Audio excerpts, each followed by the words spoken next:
Perkenalkan, saya Rehanisa dengan NIM A1A322060 dari kelas R002 pada mata kuliah Komunikasi dan Bisnis. Baik, di sini saya akan membahas mengenai analisis mengenai buku dan juga jurnal.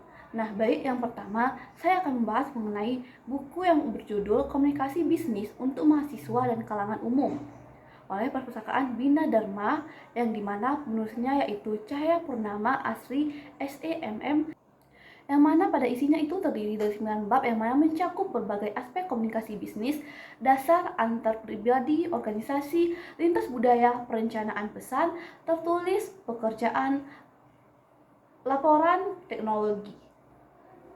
Nah, baik yang mana buku ini menyajikan pendekatan yang cukup komprehensif, namun tetap pada level pengantar dan aplikatif untuk mempersiapkan pembaca atau mahasiswa ataupun orang umum untuk memahami dan menerapkan komunikasi bisnis dalam konteks nyata.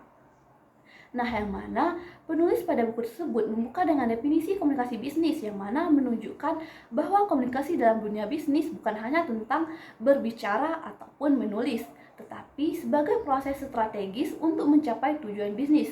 Misalnya itu memasarkan produk, bagaimana membangun relasi, serta memperoleh kerjasama yang baik. Nah, buku ini menjelaskan fungsi-fungsi komunikasi bisnis, memberikan informasi, persuasif, integratif, dan pengendalian terhadap aktivitas bisnis internal maupun eksternal. Yang mana pada buku ini juga membahas faktor-faktor yang mempengaruhi efektivitas komunikasi, seperti persepsi penerima pesan, saluran komunikasi, akurasi data, dan teknologi pendukung. Pemahaman dasar ini sangat penting agar pembaca menyadari bahwa komunikasi bisnis merupakan aktivitas yang kompleks dan strategis. Nah, buku ini juga membahas bagaimana komunikasi antar pribadi terjadi dalam lingkungan bisnis, yang mana terjadinya antara pimpinan dan bawahan, antar kolega, dalam tim, atau antara perusahaan dengan mitra individual. Fokus pada kemampuan individu sebagai komunikator seperti sikap, empati, mendengarkan secara aktif, serta bagaimana membangun hubungan kerja yang produktif. Nah, buku ini memberikan panduan bagaimana menyikapi konflik komunikasi, bagaimana menjaga pesan agar tidak disalahpahami, pentingnya feedback, dan saling menghargai. Nah, yang mana dapat memperkuat bahwa komunikasi bisnis tidak hanya teknis tapi juga bersifat interpersonal. Nah, komunikasi organisasi juga bagaimana pesan disusun dan disalurkan dalam struktur organisasi bisnis, bisa secara formal ataupun informal. Nah, aliran informasi antar departemen, hambatan komunikasi, misalnya itu pada birokrasi, budaya organisasi, teknologi yang tidak memadai. Nah, yang mana pada buku ini menekankan pentingnya koordinasi dan integrasi komunikasi organisasi agar seluruh bagian bisnis berada pada pemahaman dan gerak yang sama. Nah, yang mana pada buku ini juga pentingnya budaya komunikasi yang baik dalam organisasi agar partisipasi anggota meningkat dan dapat mendapatkan dampak komunikasi menjadi maksimal. Nah, karena konteks saat ini masih semakin global dan multikultural, nah buku ini menghadirkan tentang komunikasi lintas budaya, yang mana dapat membimbing pembaca untuk memahami bahwa norma, sikap, bahasa, kebiasaan yang berbeda antar budaya bisa mempengaruhi efektivitas komunikasi bisnis. Nah, adaptasi komunikasi agar pesan diterima dengan baik di konteks budaya yang berbeda menjadi tema utama. Nah, seperti perusahaan nasional yang bekerja sama dengan mitra asing ataupun bisnis lokal yang melayani pasar multi teknis.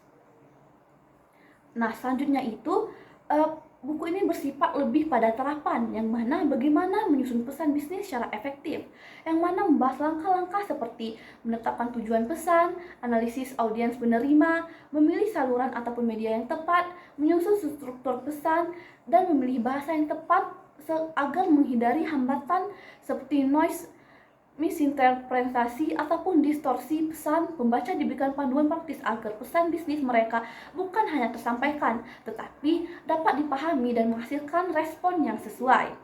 Nah, dalam dunia bisnis, komunikasi tertulis seperti surat, email, memo, laporan singkat, presentasi tertulis sangat dominan. Nah, yang mana pada buku ini memberikan panduan bagaimana menulis dengan jelas, ringkas, profesional, dan sesuai etika bisnis. Nah, penulis menunjukkan pentingnya format, tata bahasa, pilihan kata, layout, serta bagaimana menghindari kesalahan umum dalam korespondensi bisnis. Nah, yang mana ini menjadi skill yang sangat berharga bagi mahasiswa yang akan memasuki dunia kerja. Nah, yang mana buku ini juga menerapkan komunikasi dengan dunia kerja secara langsung. Misalkannya itu pada surat lamaran, resume, wawancara kerja, presentasi bisnis, negosiasi kerja, komunikasi internal saat onboarding ataupun pelatihan. Nah, penulis pada buku ini membantu pembaca memahami bahwa komunikasi bukan hanya aktivitas rutin, tetapi bagian penting dari proses karir dan relasi kerja. Dengan komunikasi yang baik, peluang kerja ataupun kerjasama bisa meningkat. Nah, lebih lanjut buku ini membahas bagaimana membuat laporan bisnis baik formal maupun informal. Nah, laporan keuangan sederhana, laporan proyek, laporan internal, laporan stakeholder eksternal. Penulis menekankan bagaimana struktur laporan yang baik, bahasa yang tepat, visualisasi data, hingga cara menjaga akurasi dan kredibilitas informasi.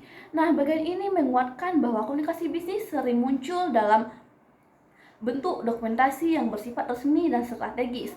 Nah, di era digital pada saat ini, komunikasi bisnis sangat dipengaruhi oleh teknologi, email chat, aplikasi, media sosial, konferensi video, sistem manajemen informasi. Buku ini menyajikan bagaimana teknologi mengubah cara komunikasi bisnis, media apa yang bisa digunakan, bagaimana memilih media, dan menjaga etika serta efektivitas dalam komunikasi digital. Nah, penulis mengajak pembaca untuk adaptif dapat dengan perubahan teknologi agar komunikasi bisnis tetap relevan.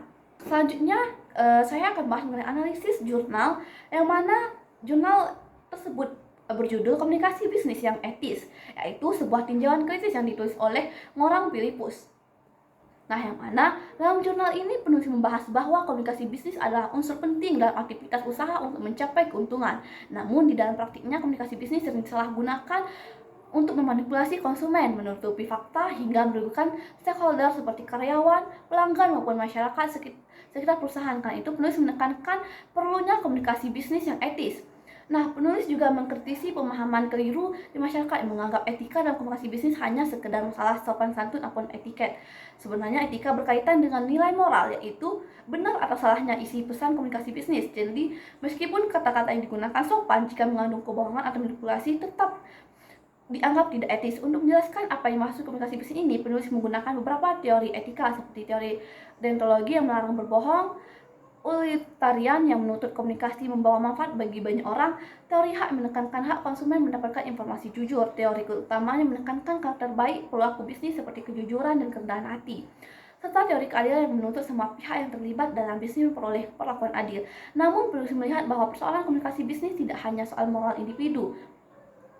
Nah, inilah yang menyebabkan komunikasi bisnis sering bersifat satu arah ataupun monolog, hanya mementingkan keuntungan perusahaan, sementara suara konsumen dan masyarakat diabaikan. Dampaknya dapat dilihat dari konsumen konflik pertambangan, iklan menyesatkan, dan gugatan publik terhadap layanan bisnis yang tidak manusiawi. Oleh karena itu, penulis menegaskan bahwa komunikasi bisnis etis harus bersifat dialogis, transparan, saling mendengar, dan memberi ruang bagi stakeholder untuk menyampaikan kritik serta keluhan. Selain itu, etika komunikasi bisnis harus mendorong adanya struktur sosial yang adil, termasuk penguatan masyarakat sipil agar dapat mengawasi dan mengontrol pelaku bisnis tersebut. Sekian analisis buku dan jurnal dari saya. Lebih dan kurangnya saya mohon maaf. Saya tutup. Wassalamualaikum warahmatullahi wabarakatuh.